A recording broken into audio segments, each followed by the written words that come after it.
What's up, guys? Welcome to Daily Dose of Reddit. This is your host, Zach, and today's subreddit is r/StoriesAboutKevin. Alright, this story's called Hawk is Not Allergic to Ants. That's not a freaking ant! Originally posted on r/military stories, but was told to post here as it is about Kevin. Warning! My particular brand of storytelling is not for the faint of heart or politically correct. At times, I will use terminology that lacks sophistication or good taste when describing the human anatomy. Furthermore, I can guarantee you that you will be reading some four-letter cuss words. It is not my intention to offend you, the reader, or in this case, the listener, OP does not have a notional gun to your head. You are under no obligation to read this story. Speak for yourself, buddy. Therefore, I don't want to hear any complaining if you chose to ride shotgun in my twisted brain. Okay, I'm gonna say this now because I know there's gonna be someone complaining, so I'm just gonna say right now, if you feel the need to complain about this story, then go ahead in the comments. I'm here for you. Don't shoot the messenger though, which is your boy here. Okay, let's continue. Please, I strongly encourage you to read the below link to greater insight about the bipedal human known as Hawk. I'ma cut y'all a deal. The story he linked is soups dupes long, but if y'all requested enough, i.e. like the video enough, I will consider reading it. Anyway, are you like me? Did you bypass the above link or decide it was way too much reading? Yes, then you are totally like me. Hey, I still feel I would be doing you an injustice without at least providing the cliff notes regarding our character Hawk. This story requires, at the very least, a nascent understanding about this mindless drone. Raise your hand if you know of Albert Einstein. Raise them. Okay. Being that I cannot see them, you can put your frickin' hands down now. Now, how many of us know William James Sidis? He was a child prodigy, brilliant mathematician, and fluent in 25 different languages. His intelligence quotient, or IQ, was estimated to be 50 to 100 points higher than Albert Einstein. William James Sidis was frickin' smart. For the sake of argument, let us just assume that old Willie resides at one end of the spectrum, the smartest humanoid ever side. Now enter Hawk. Hawk is the guy that resides at the other end of the spectrum. I am truly sorry, but I honestly believe that some of you are still not getting it. Imagine us, humanoids, were not the result of mom and dad playing hide the sausage. Instead, imagine Jesus Christ, or whoever you subscribe to, has an assembly line style factory that mass-produced humankind. This state-of-the-art factory produces humans of different size, shape, color, and intellect. Then one day, Modelovirus 19 or Brovid-19 hits and they are unable to get their shipment of intellect. The intellect machine has literally only one drop of brain juice and only capable of making a human,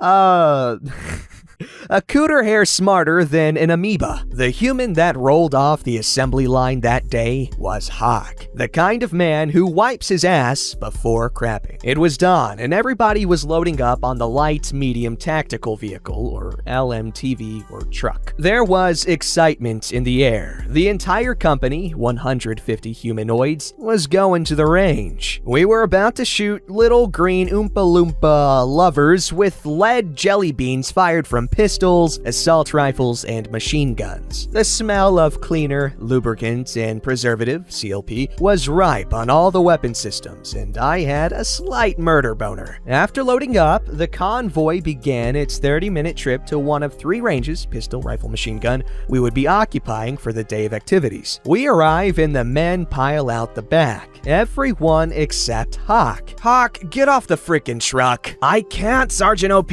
Why? I have convoy rooster. Okay.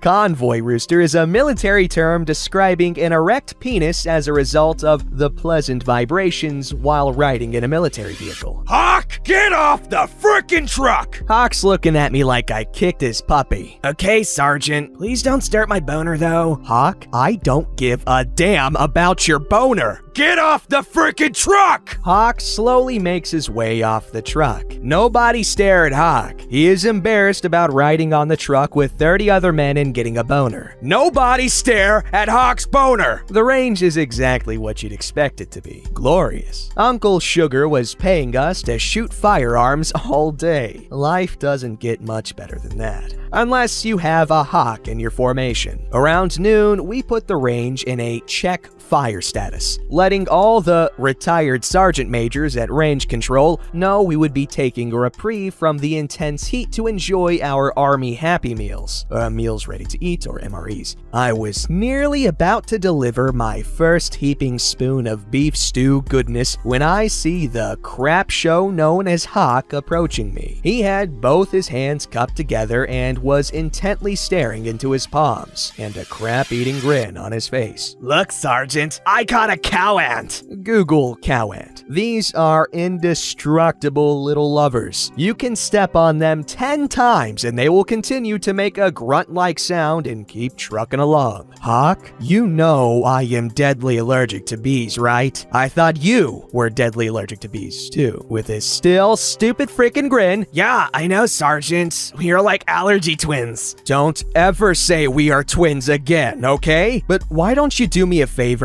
Stop screwing with that and slowly put it down. Hawk talking to me like I'm the dumb one now.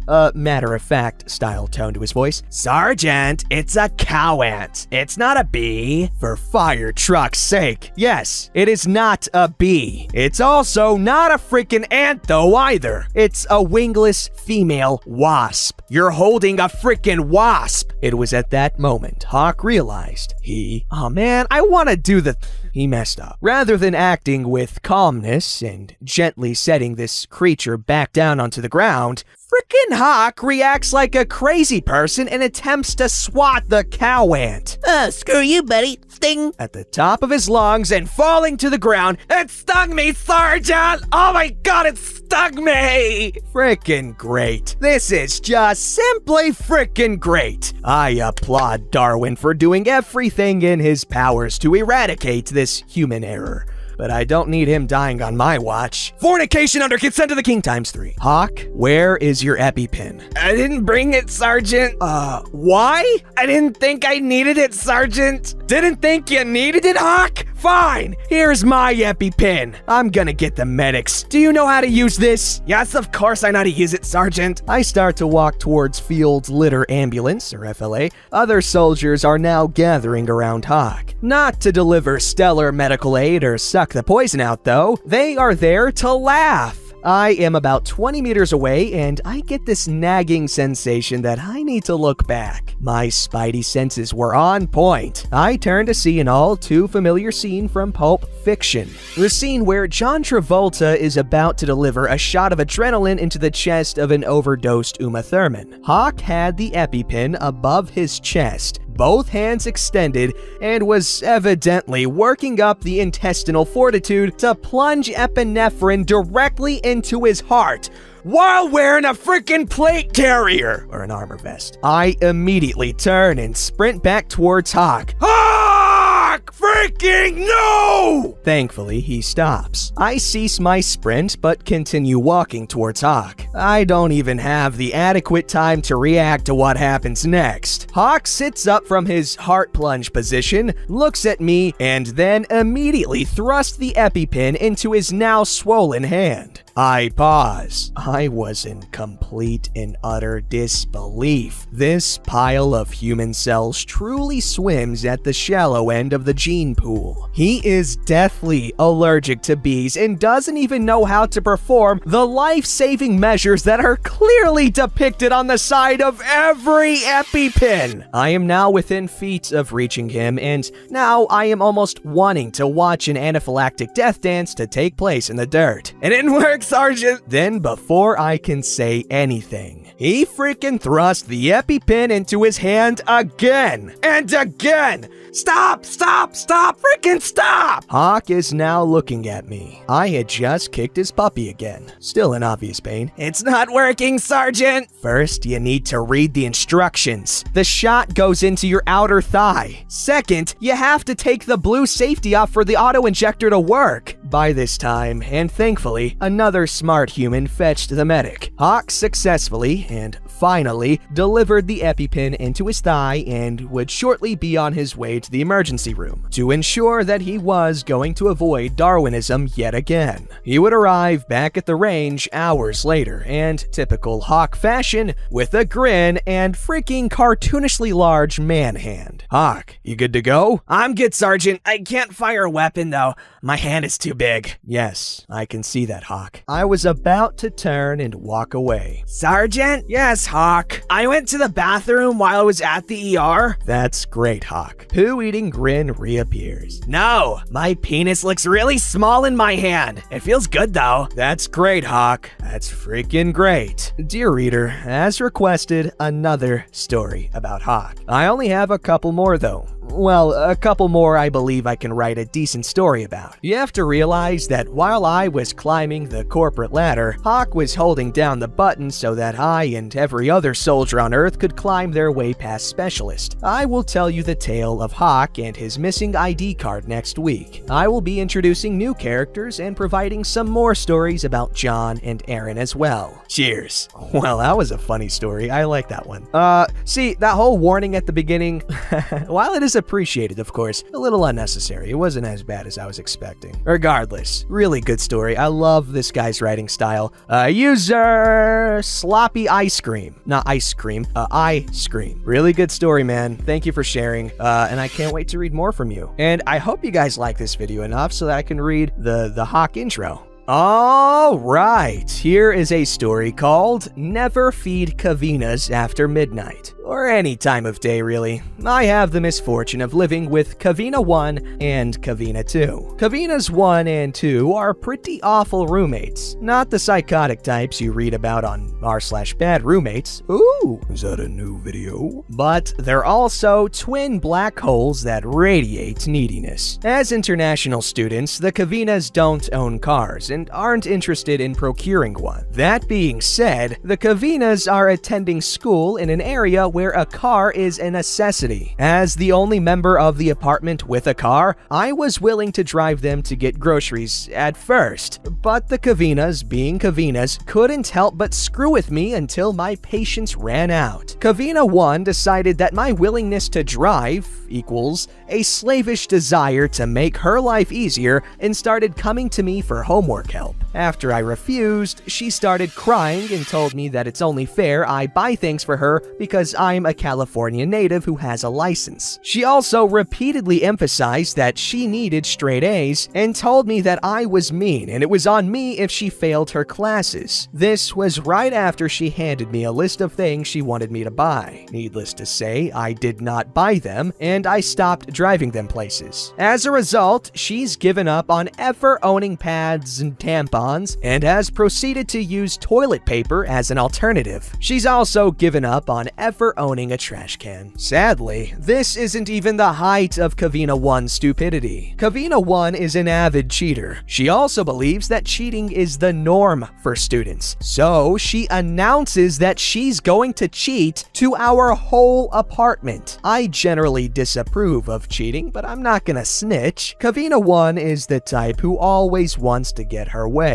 Recently, she got into a huge fight with me over toilet paper. I only sleep in our apartment 3 nights a week, so my use of toilet paper is very limited. Nevertheless, I don't want a nickel and dime, so we alternate buying toilet paper. This wasn't good enough for her. She thought that I should take over buying the toilet paper, since I owed her from being from LA and because I hadn't driven her to the market recently. Apparently, she was incapable of taking the bus to get communal supplies. Kavina 1 is cheap as frog and never pays. So I was hesitant and decided that I'd buy toilet paper the next week, seeing as I had left 6 big rolls in the cabinet the week before. When I got to our apartment, I found that Kavina 1 had torn through the toilet paper at a demonic speed and neglected to let me know that we were out. I had my own toilet paper. She didn't. I decided that she could make do without toilet paper for the next week. She unleashed her frustrations by telling me that she would start demanding complete silence after 10 p.m. Never mind that she hadn't exactly adhered to this rule last quarter. When I told her that I'd like to negotiate this, she flew into a rage. Cue at the frothing mouth and